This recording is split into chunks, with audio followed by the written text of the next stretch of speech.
Hey, thanks so much for taking a look at this replay. What Alicia and I talked about in this webinar that you're about to watch is this general uneasiness that's going on in the world, whether it having to do with Wall Street or interest rates or the real estate market, or it doesn't matter what industry you're in.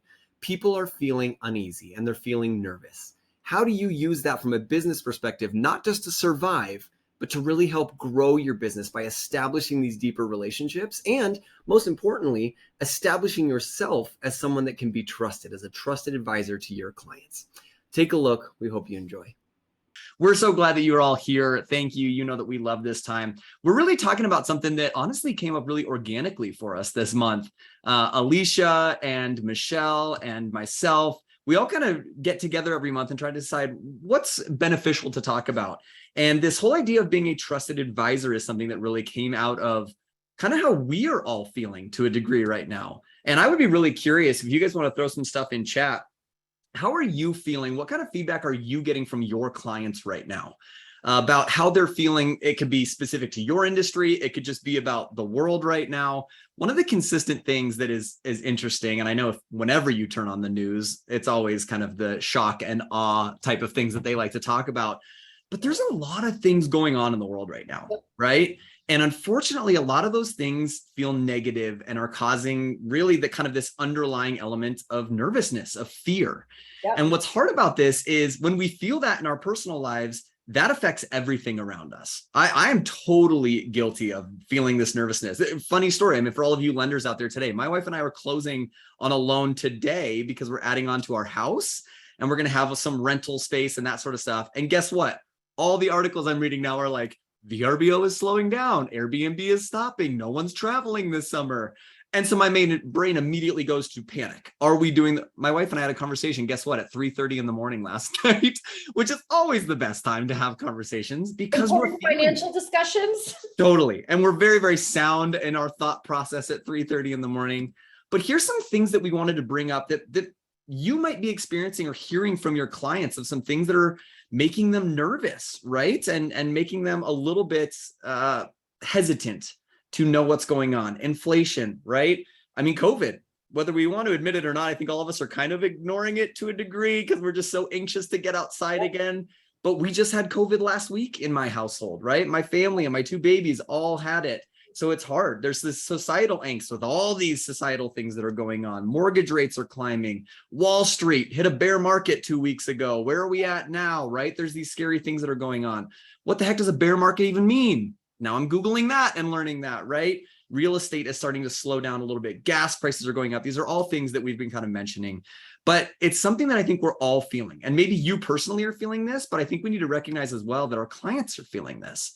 There is a nervousness for those of you in the mortgage space, in the real estate space, in the financial space. Heck, if you're trying to sell products right now, that's hard. We've got some hurdles that we have to overcome in order to do that.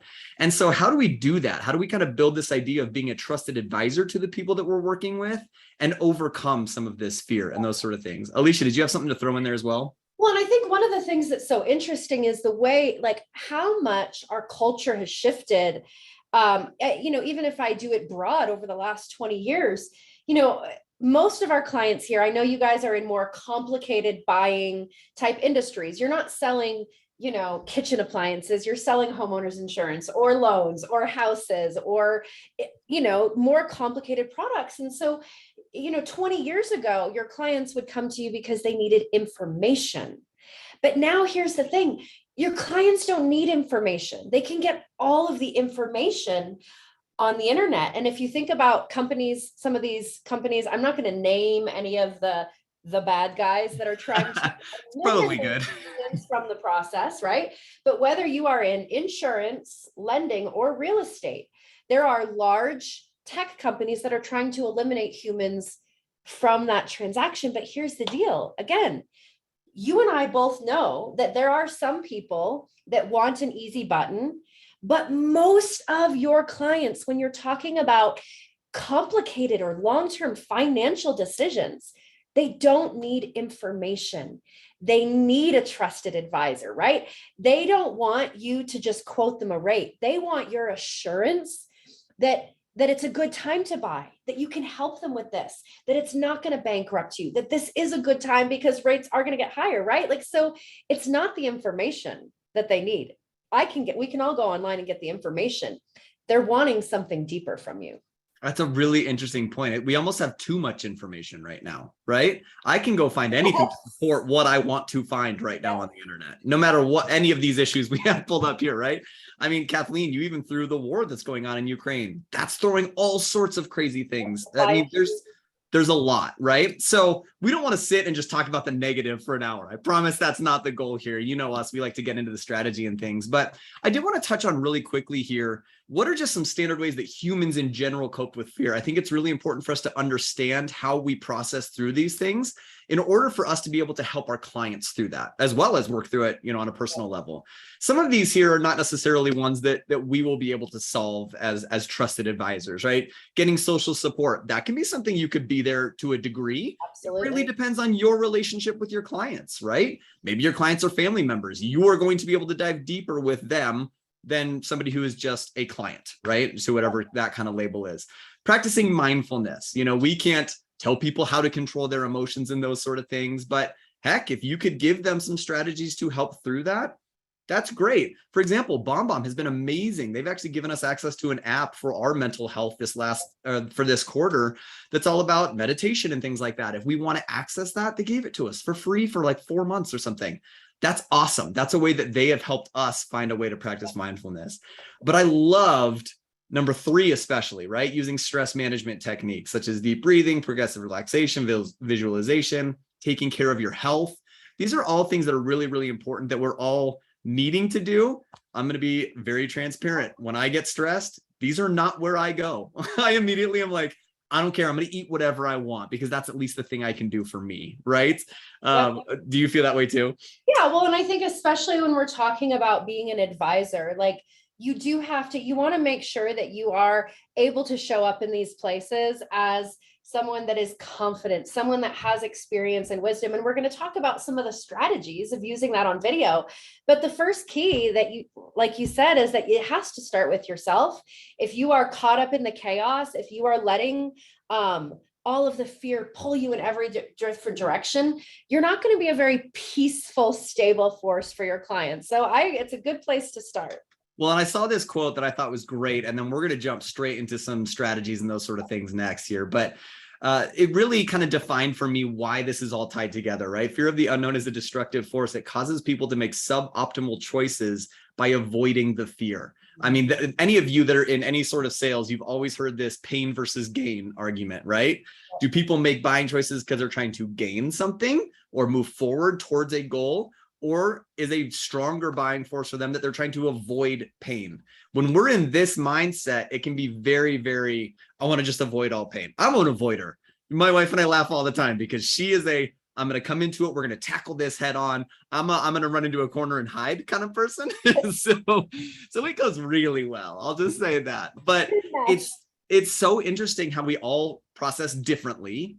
But I think it's really important to know that when we get into this, when we're feeling all of these different layers of things that we've been feeling for, let's be real, the last 2.5 years now, that a lot of this has been, and longer, depending on what object we're talking about, it's good to know that people are trying to avoid because they're nervous. They don't understand it, right? So that's what that fear is causing. So how do we jump in and really try to be those trusted advisors? That's what kind of the strategy and the ideas that we want to give you this morning. And we've got some really good stuff that's got some really good meat on it. So I want to jump in. I don't want to spend too much time on that. Let's talk about this first one here that you kind of brought up, honestly, Alicia, of this providing deeper levels of value. You already touched on a little bit, but dive a little bit deeper into that.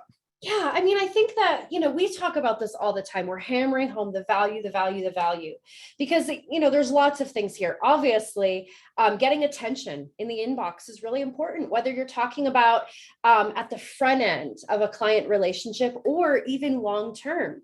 And one of the best ways that you can get attention is by providing value. Kevin and I did so many webinars at the very beginning of COVID. And, we're encouraging people to check in on your clients. And, now we've moved a little further away where your clients don't necessarily need you to just check in and say, how are you doing? But They want that deeper level of value. They are looking for reassurance from you. And this is really how you can establish that trust right away, especially at the front end of a transaction, by being really value centric, as well as it's a differentiator. So I want to show you guys this example.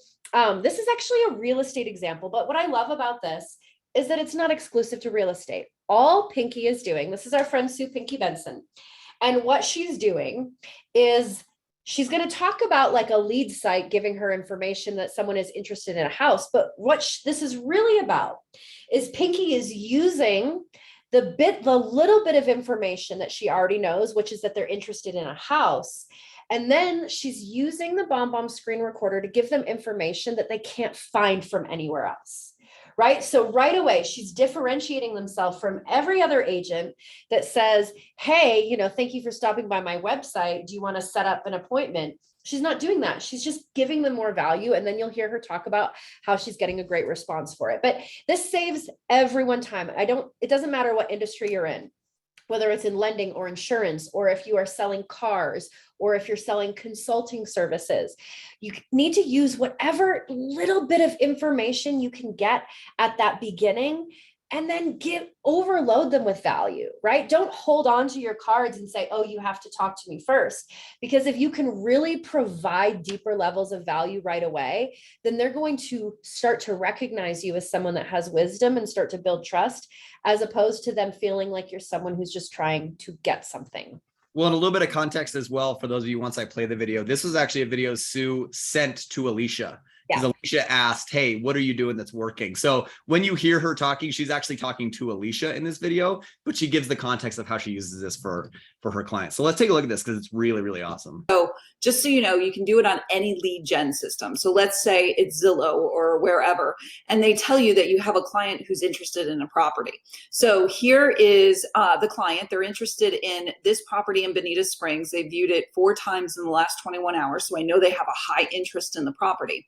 So I will use BombBomb Screen Share. And this is for new leads. Like, it can be a more experienced lead or it can be a new lead, but I have found really great success with reaching out and doing these videos right when I start to see that they're actively on the website looking at properties.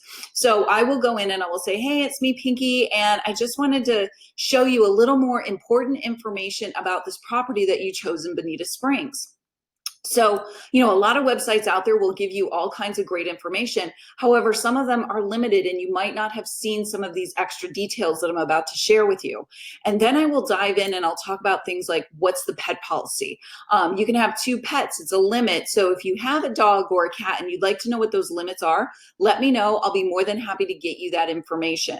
Then I'll go down and I'll show them other things. In our area, we have a lot of association fees. So I'll go over those association fees and I'll break them down, because a lot of times that's the extra information that they're wanting. So I'll say, okay, so the condo fee is such and such quarterly days. So I'm giving them information that they're not readily going to find just going on the website. So I'm trying to provide them extra value by doing this. And I've had huge success. My open rate on my email is up over 50%. People are responding. They're saying, thank you so much. They're setting up Zoom calls and phone calls for more, for more of a relationship building situation, which is what we all want, right? Like, we want to be able to build that relationship. There's so much good stuff in this. There's so much good stuff. And she says it straight right there. Like, I'm giving them additional value that they can't find on the website, right? Again, doesn't matter what industry you're in. She's giving them deeper levels of value that they can't find anywhere else. And because of that, she's getting a 50% response rate on a cold email. So this is a lead that she doesn't have a relationship with. And then she said, people are going deeper. They want to set up Zoom calls. For the more relationship building piece is what you need. But she's starting that relationship by being a trusted advisor and giving them information they can't get anywhere else. What's super interesting about this to me too, is her example of going through the MLS. If you set somebody up on an MLS search, if you're a realtor, they actually can find all of that information. But look at the screen she's showing right now. I don't understand what all of that means. I actually worked in real estate for several years and I still don't know what all of it means. So she is providing specific value. She's using her expertise and her experience to go, People miss this, and it's important. Yeah. And that's a place that I can provide value, right? That's how I get deeper into the knowledge that maybe you've seen. Another thing that I love, she said this really quickly and kind of breezed past it, Buzz. I watch when they're actively looking at these properties. She's paying attention, and she's using some of the tracking and some of the things that she has at her disposal from BombBomb to know when the right time to reach out is. Yeah. It's really important to listen to our clients. Yeah. I think it's a hard balance in a lot of your industries to go, I can't be on beck and call all the time. And please don't. Set boundaries for yourself. Have time with your family, eat dinner, do bedtime, right? It's really, really hard because people can have hard expectations on a lot of the industries that you guys are in. But it's also really important. If I'm at work and I get an email, hey, this person's accessing the MLS, this person's looking at this report, they watched my video in my email. That's a great time to look at that, pay attention to what you sent them or what they might be looking at, and know how can you record that back? How can you say that? So timing is a really, really important piece because you're providing the value when they are prepared to take that value in, right? We talk about asynchronous video a lot. I send a video when I want, they can watch when they want, but man, if we can bring that a little bit closer and it works for both of us, it's awesome. Great way to win. If you can serve them additional value while you're at the top of their mind, like in that moment, that's a huge win. Huge win. Totally. So let's show another example. You brought this one up as well. And this might be one of the funniest openings to a video I've seen in a long time. I love it. But listen, we hear people all the time that they want to know more ideas for, like, you know, how do I get my videos played? I want a higher play rate. I have a higher play rate. And honestly, unique thumbnails is a great way to do that. So this is our friend Matt Dietz. He's an insurance agent for farmers. And you know, this is not where the one that I showed you was Pinky. That's like the providing value at the beginning of the relationship to like capture them in. This is that longer term play with the clients. And so, you know, again, if you're in insurance, if you are in mortgage, if you are in real estate, if you are in any renewal type industry, you know, you're wanting to add more services, you're wanting to keep your clients for life. And so this is a way that he is providing a deeper level of value to his current clients. And honestly, like, I kind of wish Matt was my insurance agent, because you'll hear him talk about this at the beginning. Like, he's sending this to his clients in their early 30s to get them to start thinking about life insurance. But you'll notice in this video that he doesn't say someone's name. So this is a evergreen video that he records when he has a client in that, you know, in that age range. So he sends them this video to let them know that he's sending them more specific personal information. Again, deeper levels of value. If it was one thing to just send a video saying like, hey, you know, if you're in your early 30s, you should maybe start thinking about life insurance and providing some information, but he doesn't stop there. He goes deeper, right? He sends that video and then he sends them personal stuff as well. Hey, my name is Matt. I am your farmer's insurance agent, and I am getting in front of you today because you don't have life insurance with my agency, and it might be time to have that conversation. So I'm going to send you a yellow piece of paper in the mail soon, and it's going to show you how affordable this is. People in their 30s overestimate by as much as 3 times the cost of life insurance. So I'm going to send you a specific number on a yellow piece of paper showing how much it's really going to cost. You may, now that you're a little bit older in your 30s, have a spouse, a house, some kids, some debts, some assets. If you have any of these things, life insurance should be in the conversation, and we can do that for you. And so keep a lookout and give me a call, and we will go from there. All right. Have a great day. Look forward to catching up. You know what I love about this video? Well, one, it's funny. You can feel his personality from the second you click play. That like kind of cheesy, evil laugh he throws in at the beginning. Yes, that's funny. He's having fun with it, right? And I think that's so important as you get more and more comfortable with video, is to just enjoy it, have fun with it, let people see your personality. It's a huge aspect of building trust, building relationships, all these kind of trigger words that we talk about. But one of the things I love, you talk about how this is an evergreen video, Alicia. This is a specific evergreen video. This is not something he's sending to everybody. We've talked in past webinars about how do you save time using video and those sort of things. And we talk about using a video that can be used multiple times, but it's so important not to take one video and blast it to your entire database of 1,000 people. Exactly. How do you segment down? How do you get specific? What if he recorded 3 or 4 of these videos for different age ranges and sends those out? Now it feels like he's talking to me. When he was listing off those things, Alicia, you and I were both smiling and nodding, like kids, spouses, families, all these extra things that are coming up. And 100%, I am guilty of, when I first looked at life insurance, I had zero idea of what life insurance would cost me.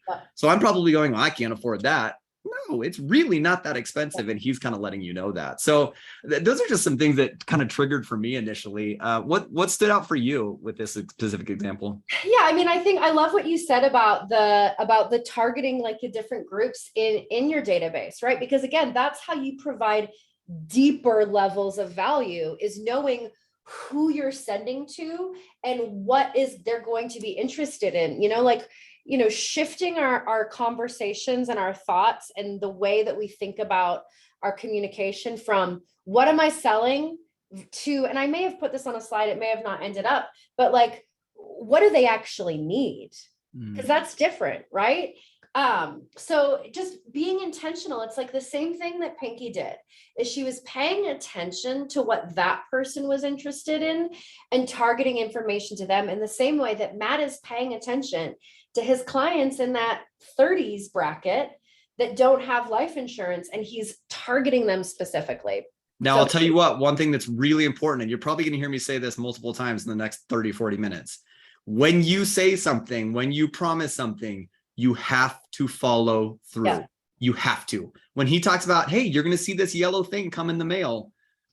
How do we build trust? By following through and having that yellow thing show up in the mail, right? Exactly. You cannot make empty promises, because that will deteriorate trust so fast. Yep. And let's be real, when you guys are talking about, a lot of you work in some sort of financial industry, whether it's finances or real estate or mortgage or sales, right? These are financial things. When we're talking about money, we're all a little bit nervous. We're all a little bit hesitant. So you've got to make sure that you're building this up and following through with what you say you're going to do. In his instance, it's, I'm going to send you this yellow postcard, this yellow piece of paper. Keep your eyes out for that. Yeah. If I saw this video and then got a yellow piece of paper, I'd be like, oh my gosh, I would open that immediately and read through what he has to offer. Yep. So he's following through. He's showing me that I can trust him, which is a really, really great option there. So just to kind of summarize this first point here of providing deeper levels of value, with those examples, just some tips and things to take away, right? We've talked about what information do you have that they don't?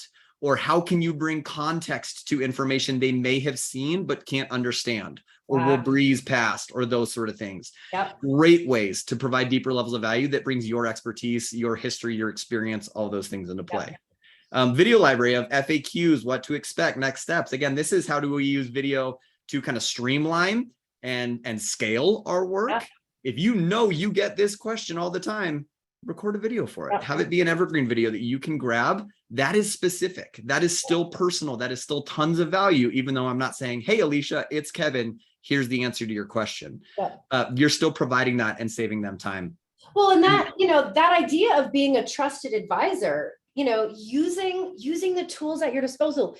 You're already here because you're likely already paying for a BombBomb account. If you don't have a BombBomb account yet, we can help you get one, but most of you already have one. So you already have this tool at your disposal that you can use to provide deeper levels of value through the entire life of that transaction or through the life of your client, just by recording those videos and having them at your fingertips to let people know what to expect. What does it mean when you go into escrow? Or Matt has a video that he uses in his video library that he sends people on a regular basis. That's like, do you need to buy the car insurance when you're renting a car? Like, again, these are deeper items of value that if you just put in a little work and have them in your video library, you're going to be able to consistently show up as a trusted advisor and explain things really well with context and let people know what to expect.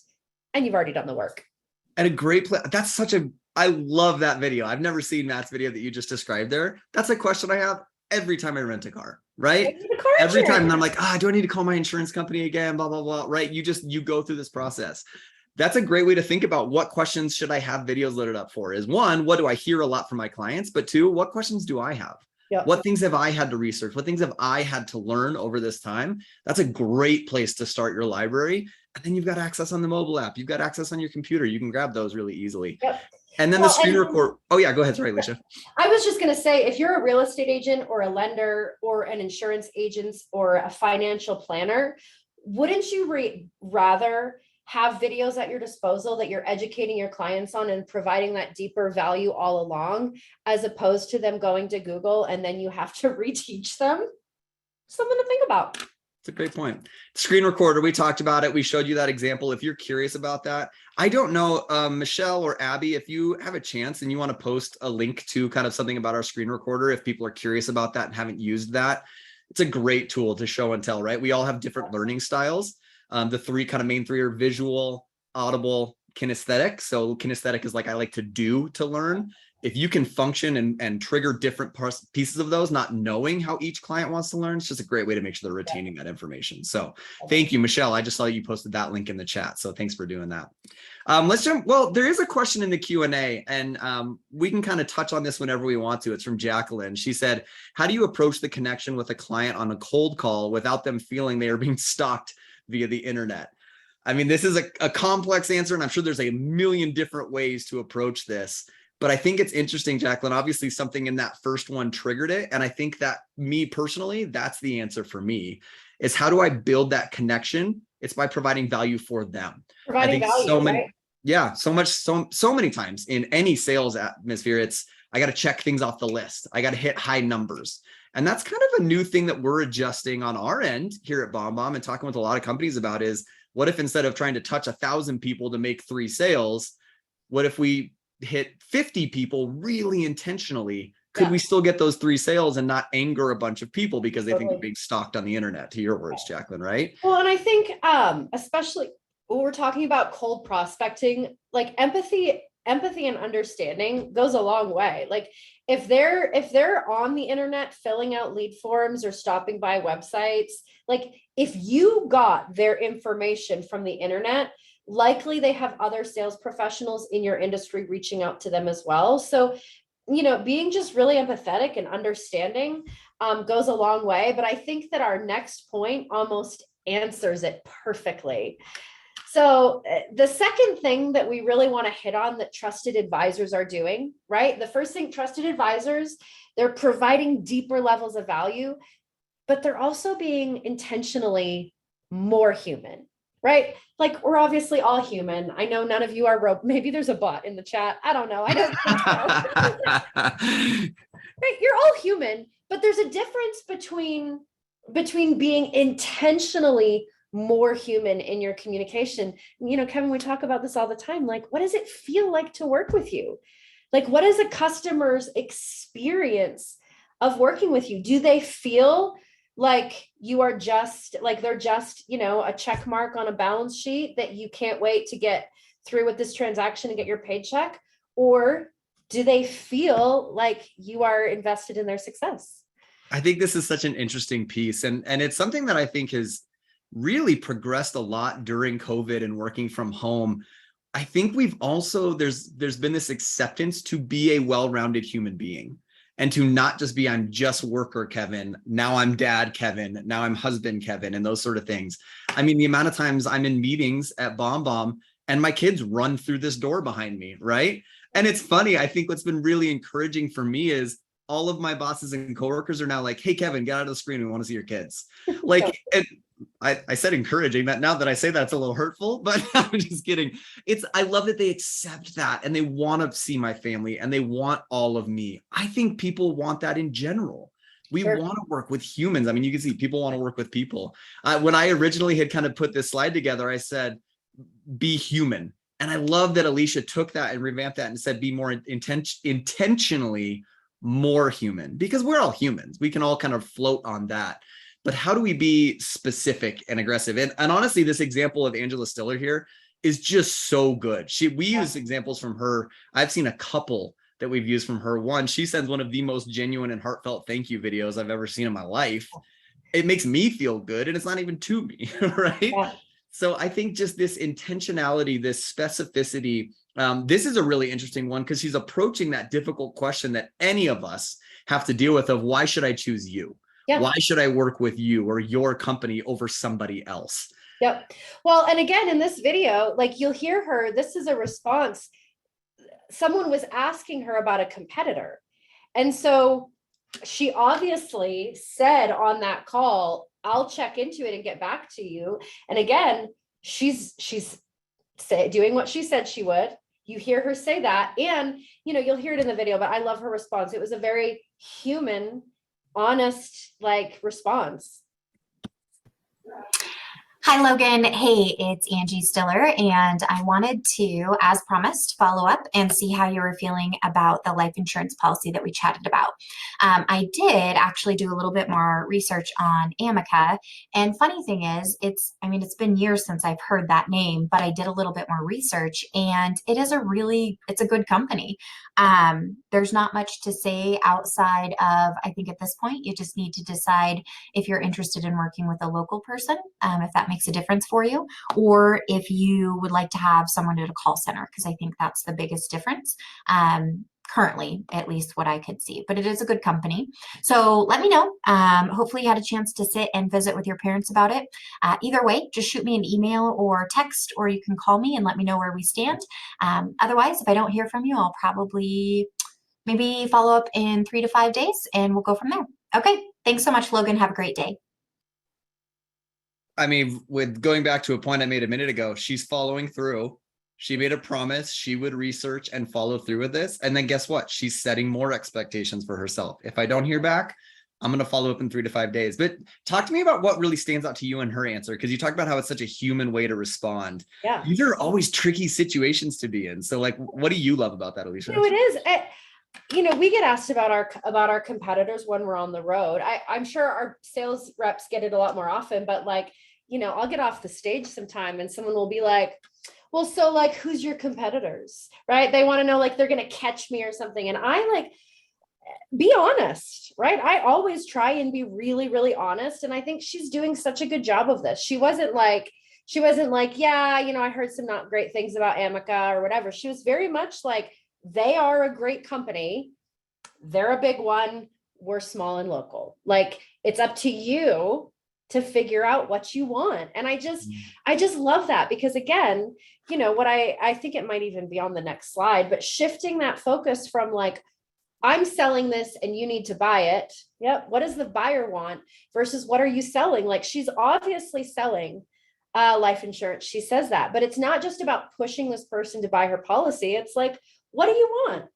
Do you want to work with us, a small local company, or do you want to go with a large, national corporation? So obviously that first training tip there, right? What does the buyer want versus what you are selling? And I actually watched a webinar, and it was for lenders, and it was on being the trusted advisor. And one of the panelists said this, that you have to be curious and wildly empathetic before you even try to position your product or service, which, when we're talking about uncertainty and we're talking about like all of this fear that everyone has, I think this like be curious and wildly empathetic is really important. Like, if you're a real estate agent and your clients are suddenly calling you panicked and being like, should I sell right now?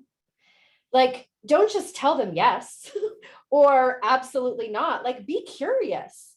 Like, and what were they thinking about selling in this last year and now they're feeling panicked? Are they just hearing things on the internet? Like, you got to be really curious first and be a human being before you can start to sell them on your product. That's the difference between a sleazy salesperson and a trusted advisor. I had a fun conversation with my brother-in-law a couple of weeks ago. He lives out in California and he's a financial advisor. And he goes, every time the market goes down, I get a million calls. People calling me really nervous, really panicked. And it's interesting because there's two sides of it. He goes, I've seen this a million times. So he doesn't get stressed in the slightest, right? But I love the term wildly empathetic. I think that is like, you almost have to be aggressively empathetic and going, I'm not going to dismiss your nervousness. I'm not going to dismiss your fears because they are real for you. I need to be empathetic and understanding what is driving this nervousness for you right now, right? You're probably going, where's all my money? The stock market's going down, right? Using that example. So you have to be empathetic, but then also come back and be confident and go, John, I've seen this so many times over the last 15 years. I totally understand your nervousness. Here's why we have your money allocated the right way, and here's why we're safe in this process, right? And these are ways that you use that curiosity to understand, the empathy to understand, and then you position, here's why we're okay. Yeah. Well, and I think that's where your experience comes into play. Yeah, well, and I think that, the active listening piece, we've been teaching this for years and years, like sending a follow-up video after a call. Like, if you've just spoken on the phone with a client who was feeling a lot of nervousness and you just had a conversation with them and you feel like you either talked them off the ledge or like calmed some of those fears, this is a perfect opportunity for you to send another video and just say like, hey, Kevin, I'm so grateful that you trusted me enough to like reach out today and have that conversation. I know that you're concerned about, your stock portfolio and what that's going to mean for your retirement. And, like I said, blah, blah, blah, right? Sending a video where you're practicing active listening and reaffirming to them, I heard you, right? I heard your concern. I heard what you need. And this is how we're taking care of you. Like such an incredible opportunity if we bring these two together, the providing deeper level and being intentionally more human. Like if your clients are panicked, what a great way to just go a little deeper and be like, yes, I hear you. I've got you. Yeah. Be grateful for their vulnerability. Let's be real. A lot of times anger and nervousness and fear comes from feeling vulnerable, feeling like we're not in control. So if they're allowing you to help work them through that vulnerable moment, that's a really great opportunity. And recognize that. Be thankful for that. The last bullet point there is kind of recognizing their humanity. We talk about these all the time with birthdays and anniversaries and graduations and kids' achievements and things like that. It's so easy to see what's happening in our clients' lives with social media and all of these things these days. Take the time to recognize that. I think sometimes what we don't focus on enough is why those are powerful. Yeah. This is it, right? This is the ability to connect with people on a level that's not just business. And it's really powerful. And here's the thing, like the relationship piece when it comes to being a trusted advisor is really, really important because the lender that helped you refinance your home that you never spoke to before, that you've never heard from again, that you don't even remember their name and you don't care, you're just really, really happy that they got you a good interest rate before the interest rates went up. Like that's not someone that you're going to pick up the phone and call when you have a question about rates because you barely know them, right? It's like they did your refinance, whatever. However, like someone that's showing up in my inbox on a regular basis and like sending me valuable information or that I know is a lender, right? Like one of my friends who's a lender is much more likely to get the curious phone call from me than someone who only treats me as a business transaction. So I'm going to butcher this stat, but Alicia, it goes back to in the real estate world, right? I mean, the amount of people that say I intend to use my realtor again. Yep, over 80%. The amount that actually do. Do you remember the exact numbers on that? Yep, over 80% say they would use their exact same agent again. Less than 20% do. And the number one reason that they don't is because they have forgotten who their real estate agent is. If they intend to use you right after the transaction, 80%, that means you did a good job. You did your job well. What we don't do well is staying in touch and building the trust, maintaining the connection.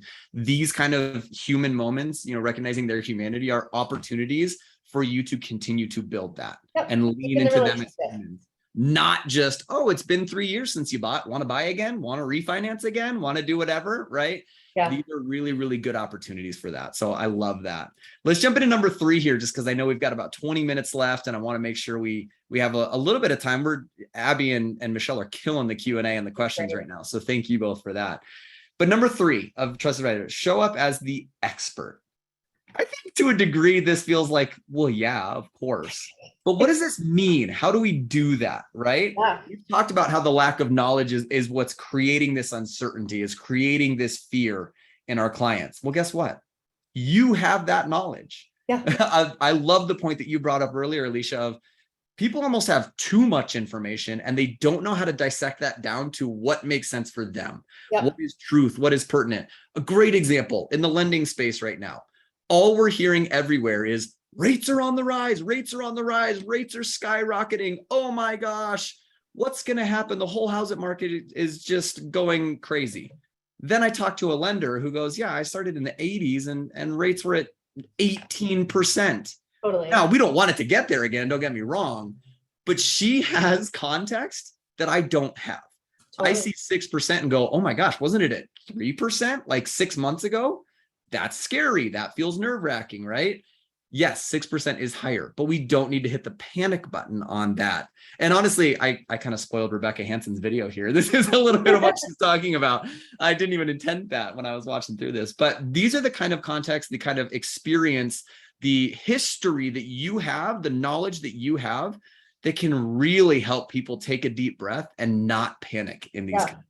Well, and before you press play on the video, and we'll talk about some of the training tips, but there's a difference again between just sending your clients information or, like sending them news articles versus actually showing up as the expert, which is what Rebecca is doing. She's showing up in her clients' inboxes and on social media as the expert, being like, I have the information, not just passing along other people's information via like forwarding an email or sharing a post on Facebook. It's a different experience. Oh, and that's a huge point that I don't know that we've touched on well in this hour, is that's why video is so powerful with all of these points.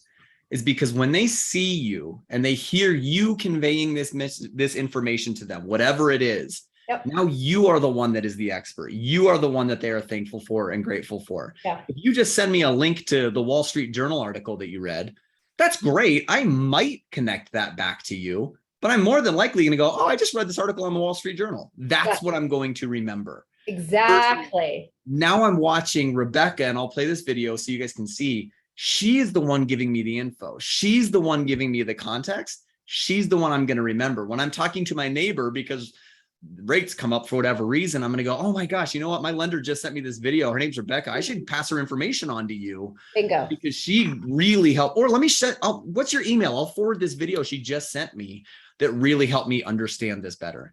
Yep. That is a massive way for you to build that trust and become that trusted expert. So let me play this video for it, and then we can kind of talk through some of the bullet points on this one as well.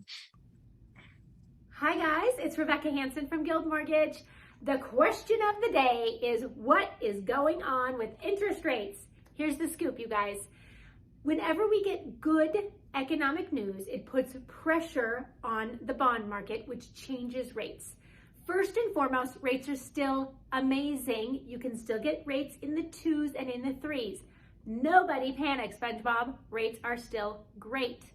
What is causing the pressure on the bond market is all the updated information about the COVID vaccines, the possible large stimulus that is coming out, and the actual stock market. That is what is causing the pressure on bonds and changing rates. It's so obviously this video, she sent this video, I don't know, 6 to 8 months ago, somewhere in that range. You could probably tell by the numbers and those sort of things. But oh my gosh, how much more in a 30 seconds? I mean, she's not done with that video, but in that 30-second chunk, I have so much more context for, do I need to be nervous about this? What's causing this? I already have a better understanding and I feel better. I feel like I can take a deeper breath because she took the time to give me some of that explanation. Yep. And she has fun with it. She has fun with it. She's just being herself. Oh man, it's really, I love it as well because, I get to see such like a wide array. I'm sure you do as well. Even on social media of like lenders and agents and financial advisors and the way they show up and, the way that they show up as their unique person is such a big part of why people gravitate towards them, right? Like you may show up on a video and you're not everyone's favorite, but the people that are going to connect with you, the people that are like, yeah, I like the way she delivers information. I love, these videos, they're going to stick with you. So it's like, don't worry about, being in front of a green screen and acting like a newscaster, like delivering the news, like be yourself. Okay. So your training tips for how you can be the trusted advisor by just showing up as the expert. Video en masse gives you a ton of insight, right? Like I would recommend like that video that Rebecca made. If you should be sending that type of stuff out to your entire database as well as posting it on social media, right? Like you want to widen your net there. But when you are sending it via email through BombBomb, you're going to have tracking information that lets you know the specifics of who opened it and who played your video. And did they play the video 2 times or 3 times? Because this is really important insight that you said something in that resonated with someone, and follow up with them. Don't just send it and be like, yep, I was a trusted advisor today. Right? I sent that video to 300 people and now everyone is advised. Like, no, if you had 25 people that opened that email and watched the video all the way through, it would highly, highly benefit you to spend a couple minutes and dive more deeper with those 25 people and just say, pick up the phone and say, I sent out, a video a couple days ago talking about the rising rates. I was just curious if you had any questions about it. Or send them another video and say their name specifically. Hey, Kevin, I just wanted to follow up on the video I sent yesterday to see if you had any questions about how those interest rates would impact your home's value, right? Like use that information to dive a little deeper, okay? I want to touch real quickly on the second bullet point. And then Alicia, I know you and I talked about the last one, so I want to have some space for that one before we jump onto the last points here. But this using industry news as ideas for content. And I have used the words expertise, experience a lot. There are some of you out there that may feel like, man, I haven't been a lender for that long. I've only been a lender during this COVID craziness where the rates were amazing and I've been doing refis. How do I adjust now? How do I change this now, right? One of the things that I want you to understand is that your expertise and your joy for what you do, what brought you into the industry, is going to make you naturally more curious about these things than other people. For example, I'm not going up and researching rates and what the market is doing every day. I scroll through my news app on my phone and what I see is what I see, right? To that value of there's more information. Because you have that interest, because you're looking at this, because you're living this every day, you know more than the average person. I promise you, regardless of how long you've been in the industry. Now, make sure that your resources are strong and reputable and you're not doing the same thing we're doing. But I just want to build that up for you that you do have expertise. You are getting industry news. You might be signing up for emails. You might be watching podcasts and webinars and things like this that the average person is not attending. That is what provides that expertise to you. Yeah. That is information that you can pass along. So that curiosity, that joy, that passion for you entering the space that you are in is automatically going to make you more curious and getting into spaces that's going to provide you information that other people don't have. So lean on that. Yeah. Know that you have something to provide, regardless of how long you've been in this. Yeah. Let's touch on that last point there real quick, Alicia, because I know we've got about 9 to 10 minutes left and we've got a little bit more to cover. So, these last two go hand in hand. Ongoing education makes customers for life. Don't wait until things go sideways. Oh man, I wish I had thought of this meme ahead of time. I have a meme in one of my decks that it's the guy peeking around the corner. And it says, lenders coming back for all the real estate agents they abandoned during the refi or whatever, right? That joke, like, hey, we need you now. But you don't want to wait until things go sideways to start being the expert, right? You should be using videos through your entire, and not just videos, all the resources you have, but through the entire cycle of your client's experience with you. You should be educating them. Show up as the expert. This is going to make sure that they don't go looking for someone else, that Zillow or Rocket Mortgage can't snatch them up because you've been educating them all along.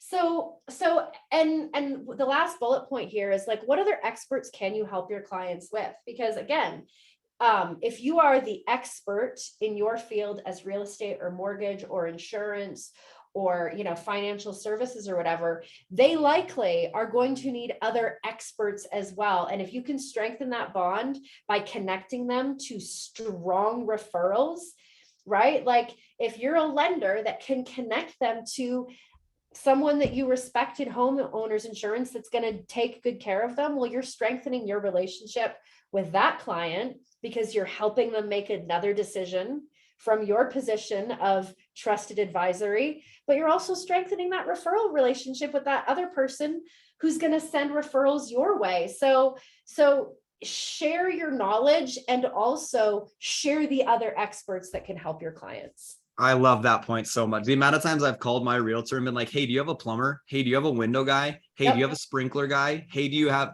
and guess what? They always do. They're on it. And now that's a trusted resource. And that's a great way for me to find value that he didn't even have to initiate, right?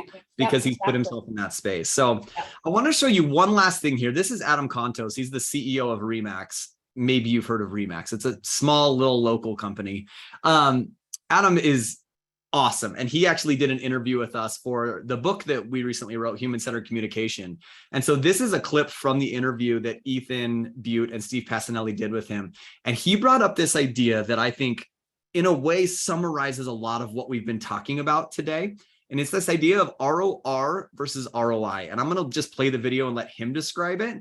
And then we'll talk about it real quick, summarize some stuff and answer these questions for you to finish everything out. So take a look at this. So you've got somebody who's looking for how many dollars can I get out of this as an ROI. And the reality is they're looking for short-term gain. People who look for short-term gain never find longevity in business. They're trying to find something to indicate they're going the right way. Well, pick up the phone and call somebody and go, hey, I just sent you a video. Did you get a chance to look at it? What'd you think? I mean, you want ROI, look for ROR, return on relationship. Because I mean, really what we know is the better the relationship, the more likely you are to do business with them, because we get back to this trust factor. There is an ROI on trust and relationships. Can it be measured? No, because it's not quantifiable. Human nature is not quantifiable.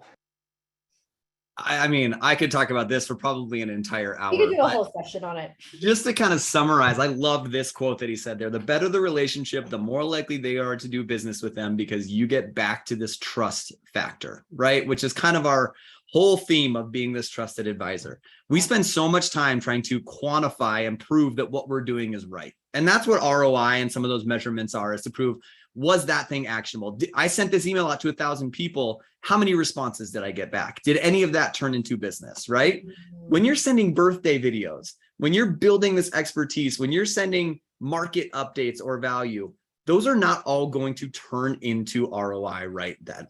You're not going to be able to look at every video you send and every message you send and go, that turned into business for me. Yeah. But when you think about it from this return on relationship, if I'm investing in my clients, if I'm investing in my people, long-term, those will turn into business. And he says it right there. Is it quantifiable? No, you cannot measure it directly. But that trust, that relationship, leaning in, and I use this all the time. I have really started thinking ROR with a lot of the work that I'm doing. Is how is leaning into this person? How is answering this in a more personal way? How is taking the time to record a video versus just sending a one-sentence response? How is that going to invest in this person more and build that rapport and that relationship with me more directly? Yeah. Those are really important questions to ask. I love it. It's almost like we set it up, Kevin, and we didn't, because this closing point brings us to one of our questions that we have in the Q&A perfectly that I want to address, because someone in Q&A said, I would love to hear how you would handle giving all the value adds, but the lender went to another investor due to price. Unfortunately, price is a factor in the mortgage industry right now, but I love the value add consultant approach for long-term relationships. And the truth is whoever asked this question, you didn't put your name, but you answered your question right there, because it's the approach for long-term relationships. So maybe you're giving all this value, maybe you're going above and beyond to educate someone, and you are sure that they're going to choose you because you have a nice rapport, and they're opening all of your videos and they're watching your videos and they're asking more questions, and then they go with someone else. Return on relationship. You could either cut them out at that moment and badmouth them on the internet and be like, this person abused my services, they took advantage of me and they went with someone else. Or maybe they went with the big, giant corporation, faceless this time because the rate was good, and they have an awful experience and they come back because you were so great and you invested in that relationship. Or maybe they don't come back, but guess what? You still did the right thing by showing up as an advisor and investing in them. And I believe that it's going to come back to you one way or another, even if that one person chooses someone else because of rates.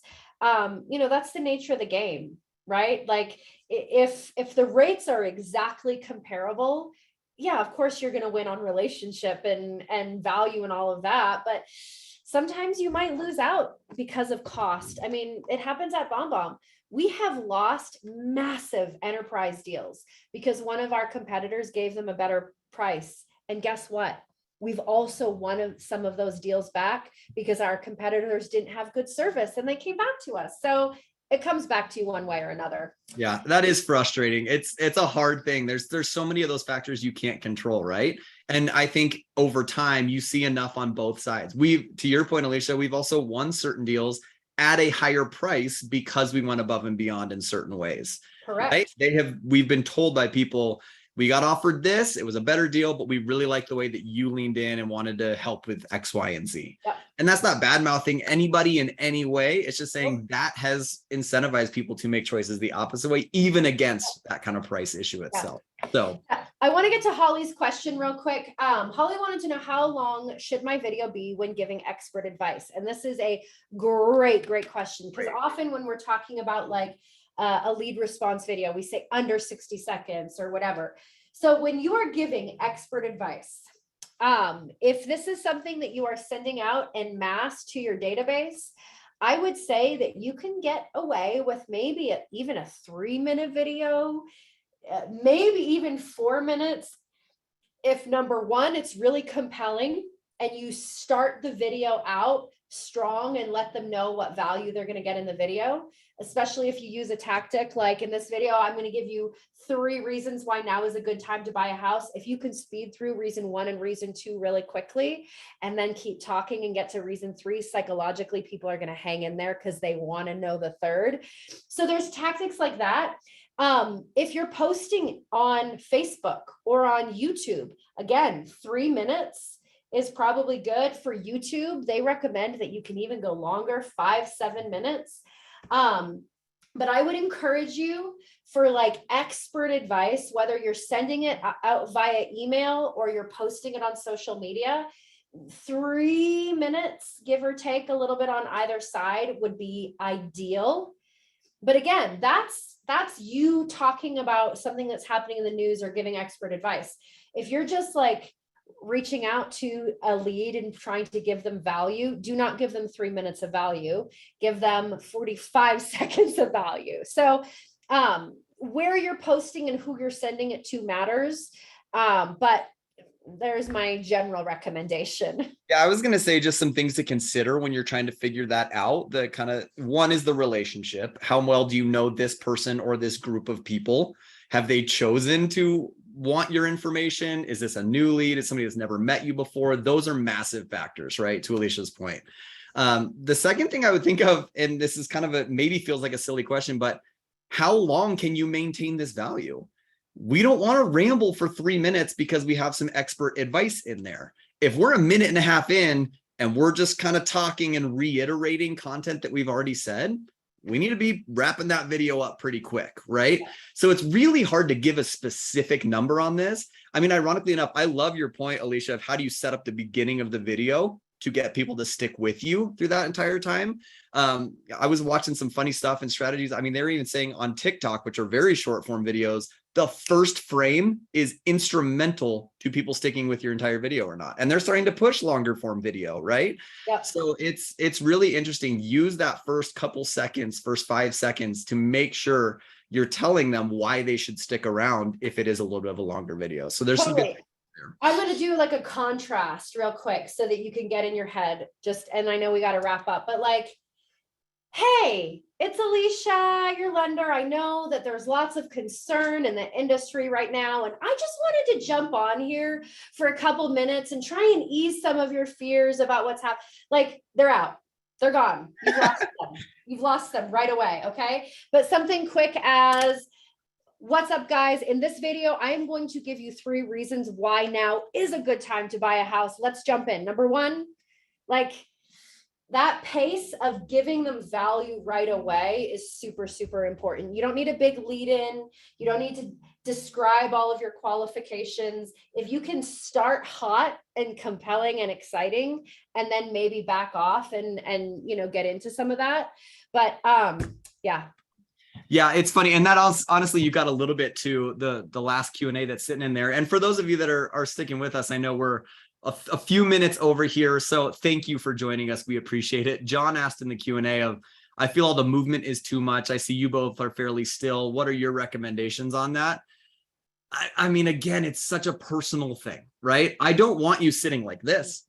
I mean, that's obviously too much if we're coming in and out and those sort of things. I also have to realize I am a super handsy person when I talk. I just am. So I have had to learn to kind of still things down a little bit. We don't want to distract from the content and the value that we're bringing out, but we also want to bring our personality into it. So I don't want you sitting like this either, right? So those are the 2 ends of the spectrum. This is a wide spectrum. One is crazy Kevin flailing all over the place. The other one is Kevin's not moving at all. How do you find your personality in that, but stay focused in that and use those actions, use the movement to, again, bring more attention, maintain engagement. So it's not like move this amount of times every 5 seconds. You know, I think he was referring to specifically Rebecca's video, which it was, she had a lot of high energy, and she was jumping around, and it was a lot of movement. But here's the difference. Here's the deal. Like, her video was still really compelling and really worked and generated responses for her. So maybe a little less movement, but in the big scheme of things, the most important thing is, are you providing value? Are you showing up as a human being in ways that people can really connect with? And are you establishing yourself as an expert with value to say? All the others, the lighting, the eye contact, the how much you said, your background, those are all secondary. The most important thing is that you're really loaded with value and providing valuable insights. And I would rather you be you than try to tame yourself down. I would rather you just be yourself and be comfortable. That's going to come across way more than anything else. So I'm going to flash this up, just some homework, since I know we're a few minutes over. There was obviously a lot of meat in this webinar, but here's some ways to take some of this and start to act on it, right? Think about something that could potentially be making clients nervous in your industry right now. Think about, what knowledge do you bring to that subject? Share that knowledge. I don't care how you do it. Record a video, share it on social, segment a group out and send it to that group of people. Start sending one-to-one videos of people who specifically brought up certain things to you. But just start to think through that. Be intentional with what could potentially be holding people back, making them nervous. What knowledge do I bring to that? And record a video and get that video out to the people that need to see it. We appreciate you all so, so much. I'm going to wrap this up since we have gone a little long. It means the world to us that you not only show up, but you engage, you talk, you ask questions. That's exactly what this time is for. And we really, really appreciate that you trust us and trust BombBomb with this part of your business and this part of your journey as well. It honestly means more to us than you probably have any idea. So thank you for trusting us, engaging with us. Alicia, thank you for all of the amazing things you brought to this. Your expertise and your knowledge and your time working through this is just, it adds so much value. You're a rock star. Thank you. Thank you, Kevin. Always a pleasure to work with you. Always a pleasure to show up for our clients. Have a great day, guys. Bye, everybody. Happy Tuesday. Happy Tuesday. We'll see you next month.